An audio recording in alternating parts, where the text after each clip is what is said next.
श्री कृष्ण कहते हैं, कर्म भूमि की दुनिया में श्रम सभी को करना है। भगवान तो सिर्फ लकीरें देते हैं, रंग तो हमें ही भरना है। तब तक कमाओ जब तक महंगी चीजें सस्ती ना लगने लगे। कहते हैं काला रंग अशुभ होता है, पर स्कूल का वो ब्लैक बोर्ड लोगों की जिंदगी बदल देता है। बेहतर से बेहतर तलाश करो, मिल जाए नदी तो समंदर की तलाश करो। टूट जाते हैं शीशे पत्थरों की चोट से, टूट जाए पत्थर ऐसे शीशे की तलाश करो। बेवजह दिल पे बोझ न भारी रखिए, जिंदगी एक खूबसूरत जंग है, इसे हमेशा जारी रखिए। एक ऐसा लक्ष्य निर्धारित करो जो आपको सुबह बिस्तर से उठने पर मजबूर कर दे। जिस व्यक्ति ने कभी गलती नहीं की, उसने कभी अपने जीवन में कुछ नया करने की कोशिश नहीं की। मुश्किल कोई आ जाए तो डरने से क्या होगा, जीने की तरकीब निकालो, मर जाने से क्या होगा। अगर एक हारा हुआ इंसान हारने के बाद भी मुस्कुरा दे तो जीतने वाला जीत की खुशी खो देता है। तू जिंदगी को जी, उसे समझने की कोशिश ना कर। चलते वक्त के साथ चल, उसमें सिमटने की कोशिश ना कर। मन में चल रहे युद्ध को विराम दे, खामखा खुद से लड़ने की कोशिश ना कर। एक सपने के टूटकर चकनाचूर हो जाने के बाद दूसरा सपना देखने के हौसले को ही जिंदगी कहते हैं।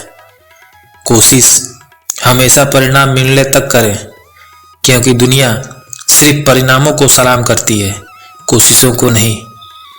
सफर में मुश्किलें आए तो जरूरत और बढ़ती है, कोई जब रास्ता रोके तो हिम्मत और बढ़ती है।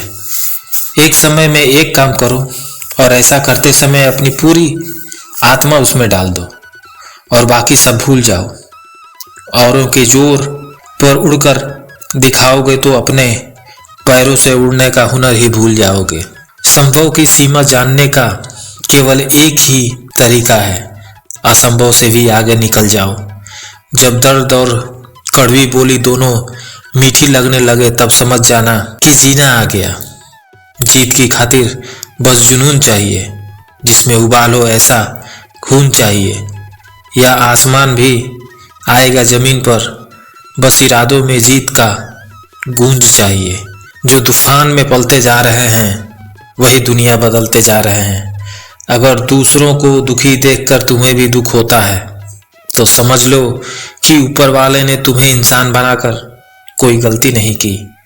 उस तरह से चलने से बचो जिस तरह से डर आपको चलाए, बल्कि उस तरह से चलिए जिस तरह से प्रेम आपको चलाए। जिंदगी जख्मों से भरी है, वक्त को मरहम बनाना सीख लो।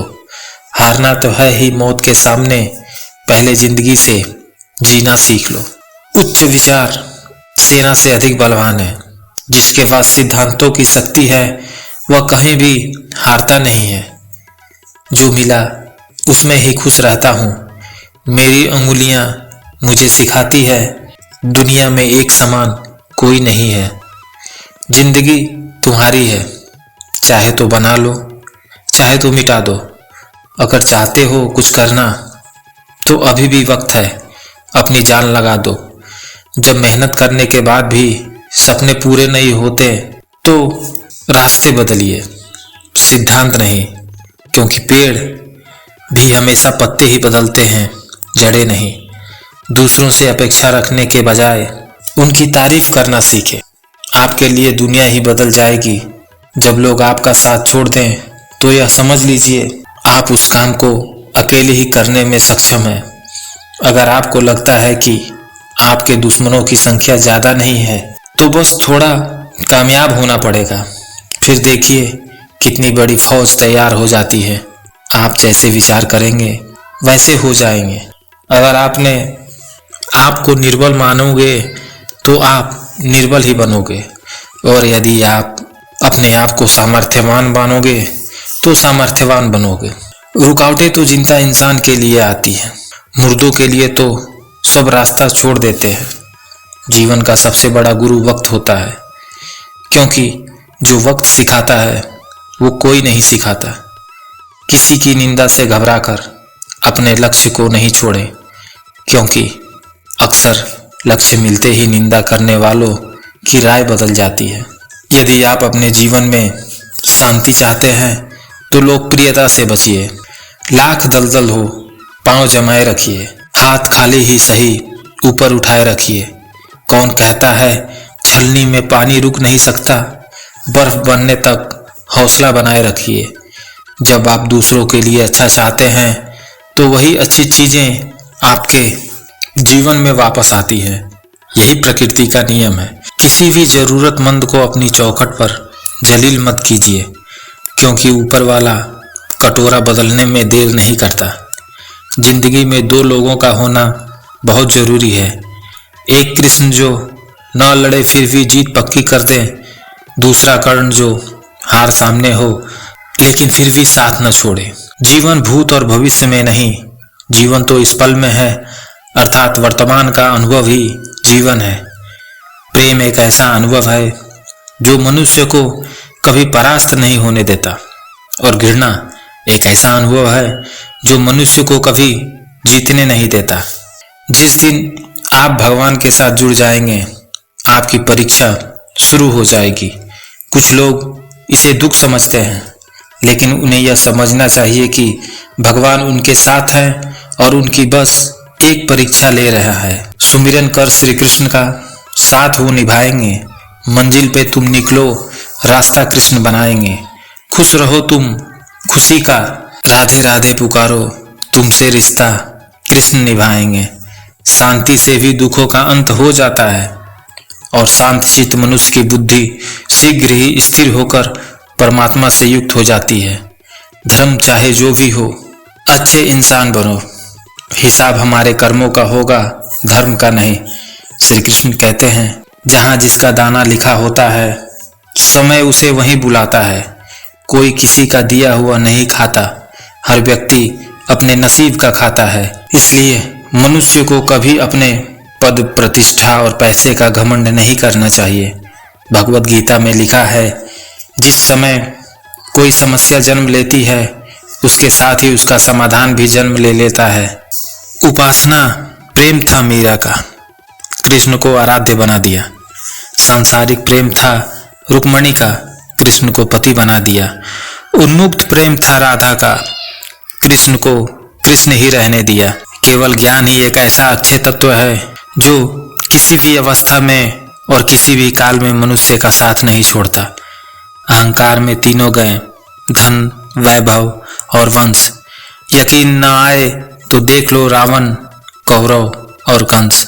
इस भौतिक संसार का यह नियम है, जो वस्तु उत्पन्न होती है कुछ काल तक रहती है और अंत में लुप्त हो जाती है, चाहे वो शरीर हो या फल। जब यह संसार ही अस्थायी नहीं है तो इस संसार की कोई वस्तु कैसे अस्थायी हो सकती है। शांति और सम्मान किसी का रूप धारण करने से नहीं मिलते, उसे पाने के लिए परिश्रम करना पड़ता है। यदि लोहे को सुनहरे रंग से पोत दिया जाए तो उससे आभूषण नहीं बनते। स्वर्ण बनने के लिए कड़ी अग्नि की परीक्षा देनी होती है। क्रोध में कभी वे सब कुछ मत गवाइए जो आपने शांत रहकर कमाया है। मेरी कृपा से कोई सभी कर्तव्यों का निर्वाह करते हुए भी बस मेरी शरण में आकर अनंत अविनाशी निवास को प्राप्त करता है। अहंकार करने पर इंसान की प्रतिष्ठा, वंश, वैभव तीनों ही समाप्त हो जाते हैं। श्री कृष्ण कहते हैं, अपने परम भक्त जो हमेशा मेरा सम्मान या एक चित्त मन से मेरी पूजन करते हैं, मैं व्यक्तिगत रूप से उनके कल्याण का उत्तरदायित्व लेता हूँ। दुष्ट लोग अगर समझने मात्र से समझ जाते तो यकीन मानो महाभारत कभी नहीं होता। चलिए माँ और पुत्र के पावन मिलन का एक कथा सुनाता हूँ। श्री रेणुका जी मेला हिमाचल प्रदेश के प्राचीन मेलों में से एक है, जो हर वर्ष कार्तिक मास के शुक्ल पक्ष की दशमी से पूर्णिमा तक मनाया जाता है। जनश्रुति के अनुसार इस दिन भगवान परशुराम जामुकोटी से वर्ष में एक बार अपनी माँ रेणुका से मिलने आते हैं। रेणुका झील के किनारे माँ श्री रेणुका जी व भगवान परशुराम जी का भव्य मंदिर है। प्राचीन काल में आर्यवर्त में है वंशी क्षत्रिय राजा राज्य करते थे। भृगुवंशी ब्राह्मण उनके राजपुरोहित थे। इसी भृगुवंशी के महर्षि ऋषि के घर महर्षि जमदग्नि का जन्म हुआ। इनका विवाह इक्ष्वाकु कुल के ऋषि रेणु की कन्या रेणुका से हुआ। महर्षि जमदग्नि सब परिवार सहित इसी क्षेत्र में तपस्या करने लगे। जिस स्थान पर उन्होंने तपस्या की वह तोप का टीला कहलाता है। महर्षि जमदग्नि के पास कामधेनु गाय थी, जिसे पाने के लिए सभी तत्कालीन राजा लालायित थे। राजा अर्जुन ने वरदान में भगवान दत्तात्रेय से 1000 भुजा पाई थी, जिसके कारण वह सहस्त्रार्जुन कहलाए। एक दिन वह महर्षि जमदग्नि के पास आए कामधेनु मांगने के लिए। महर्षि ने राजन को समझाया कि कामधेनु गाय उनके पास कुबेर जी की अमानत है, जिसे वह किसी को नहीं दे सकते। गुस्साए सहस्त्रबाहु ने महर्षि जमदग्नि की हत्या कर दी। यह सुनकर मां रेणुका शोकवश राम सरोवर में कूद गई।